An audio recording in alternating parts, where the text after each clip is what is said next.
Okay, so this is my review of the Fumeclear solder fume extractor, and I would never have bought this myself because I don't do that much soldering. I have a couple of soldering stations, that's only one of them, but I don't solder a whole lot myself. But when I do, I like to, have all the tools I need, and I do, except I've been using a fan to just blow the fumes away. But this came on fine, and it's way overkill for me. But this is an industrial fume extractor, and down in here, I've already taken the filters out. You can't really see it down here, but down inside here, this is not. You can see the blades in there now. This fan is not like a computer bladed fan or something. This is a truly heavy duty squirrel cage fan is what they call it, and they move a lot of air and they suck a lot too. So, and I'll turn it on. They're not known to be quiet fans either. And I'm going to turn this on to its lowest setting so you can hear what it sounds like.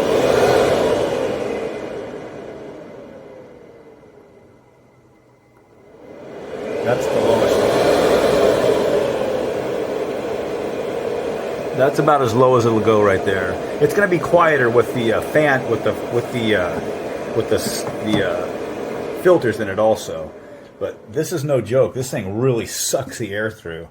So this is the filter right here, and this is the particulate extractor. So this is going to take out a lot of the or most of the particulates that you would cause you to have your nose, and your lungs bothered by the smoke. And this is also going to take out particulates, but this is mainly for smell. And this thing's heavy, really heavy. Here, you can hear it here, see? This whole thing is filled up with activated charcoal. So it's no joke, man. These things are meant to really do what they say they're going to do. And then on top of that, you get another particulate filter. So I asked the vendor how much it cost to replace these two filters here and this one, and he said about $79. So they're not cheap, and but also they last a long time. So you're not going to have to replace them, and you wouldn't have to replace. I'm assuming that this is probably the most expensive one. This is an activated charcoal filter. It's heavy. It has a lot of charcoal in it. You could probably, if you don't mind the smell of solder, flux and things like that, you don't need this. You need the particulate filter. This is the HEPA filter. This is going to block out all of the, bad particulates that could get into your lungs or up your nose and give you a headache, things like that. And this also is another particulate filter. So you could probably just use these two if you don't mind the smell, and I don't really mind the smell. I just want to get the particulate out of the air. And anything, if you're doing a lot of smoking, if you're doing a lot of soldering in a closed area, like I have this in my bedroom, or in a spare room actually, after a while, the solder fumes, the solder paste, the flux, it doesn't just go away. It's going to land on the carpet and on everywhere else. You want to get that out of the air if you're doing a lot of it. If you just do it once in a while like I do, it doesn't really matter. Okay, so I'm going to put these filters back in. It's a tight fit, so I need to use both my hands. And this one goes first. Goes in like this. I got to put it in with both hands and lower it in with these. It's very heavy. This thing probably weighs about 5 pounds, maybe or so. And then this one goes on top of it like this, and then this one right here goes on top of that. So I'm going to do that right now. Okay, so the particulate filters are all the filters are back in it now. It fills it up, and then this top goes back on it, and you can tell that this is no joke, man. These things are made really well. This is really thick metal here. It looks like it's powder coated. This is not a cheap unit at all. This is really heavy duty. And this is the tube that goes on it. It's not cheap plastic. It feels really dense and rubbery. It's got a lot of rubber in it, which is always a good thing for plastics. And I'm going to put this back on too. Okay, so here it is. It's back on. It's plugged in. It's ready to go. I would put this under my desk probably. And since I have carpet, I would put it on a piece of plastic or something. If you need this tube to be longer, you don't really need it to be longer. If you want to put it behind your desk, like I would, put it behind the desk and pull this tube up like this, like it is right here, but this would, like this, but it would just be going back down like this. If you need it to be taller, because you need this to come across more, you can just put on a brick and get yourself another foot or two out of this right here without having, put this on a brick and it raises it up, or whatever, a chair or whatever you want to do. But anyway, I'm going to test it like this. I want to see, because I don't want, when I do soldering, I don't want this in my face, because I have all sorts of things over here like vice, grips and things like that to hold the electronics in place, and I don't want this blocking me out. This has to be out of the way, like over here. So if it doesn't really allow you to do that, then it's not really going to be that great. I mean, you don't want this thing to be right over your workstation here, because you can't solder. I need to have my lights and things like this down close so I can see, and I'm always looking through this thing right here to see the small electronics I'm soldering. So this needs to be out of the way. It can't be in here like this. It has to be out over here. So let me check that out now. Okay, so hopefully you can hear me over the fan. This fan is on the lowest setting, and it is not quiet. It is not a quiet fan. So be prepared for that. And the reason is because that is a squirrel cage fan. It's an industrial fan, and they are not meant to be quiet. They're not muffled at all. So you have to be ready for that. So what we're going to do now is we're going to see how far away this will actually pull the solder, the flux through the... and I want to tell you something, another thing. This hose will fall down on its own. It won't stay up on its own weight.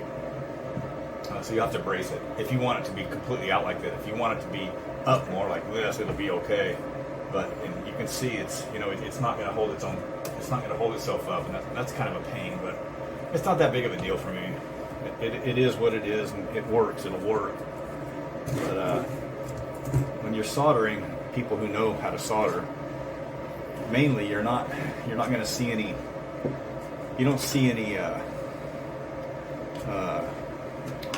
smoke come off the solder itself. A little bit.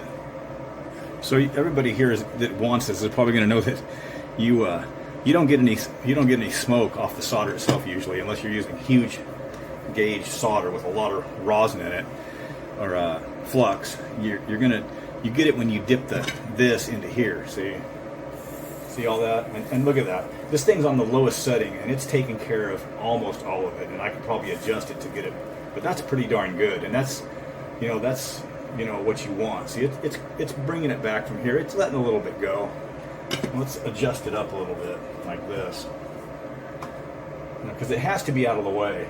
You need to have it out of the way. See, this thing's still smoking. See, and you want to have it. You want to have it taking it away from your face, and it's doing that. It's doing a good job, and you're going to be soldering over here, and you could pull this over a little bit. It wouldn't be a problem. That's about right. That's doing a really good job. I'm breathing on it too, so put it over here.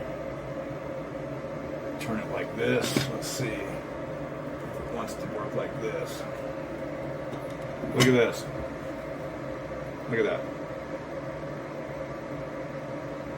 It's doing a pretty good job of pulling it in. It's on its lowest setting too. This is going to help me a lot when I solder. I can already tell this is going to help a lot. Tin it a little bit. There we go. It's pretty good.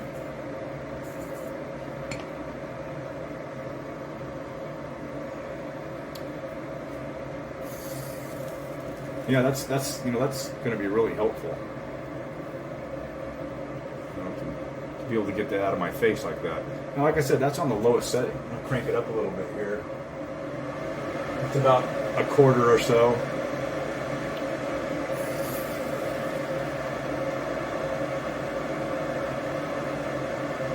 It's pretty good.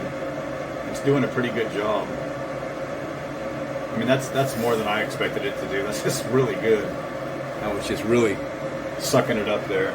And if you had this on the top, it would be even better. But you want it to pull it away from your face. You don't want it to go right into your face. So, if you're going to be soldering here, for example, that's pretty darn good. I'm happy with that. That's not even halfway up, so it's got a lot of suction. a lot of suction.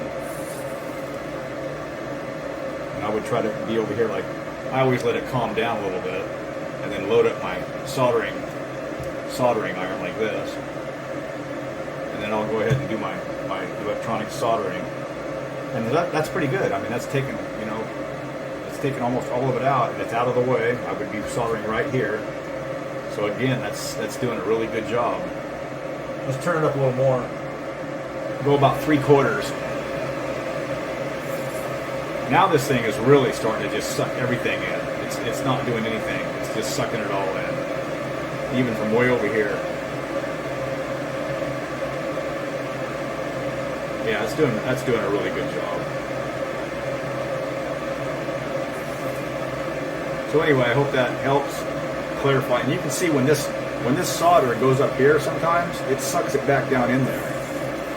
Right here, and down it goes from inside. So, you know, I'm happy with that. That's 3/4.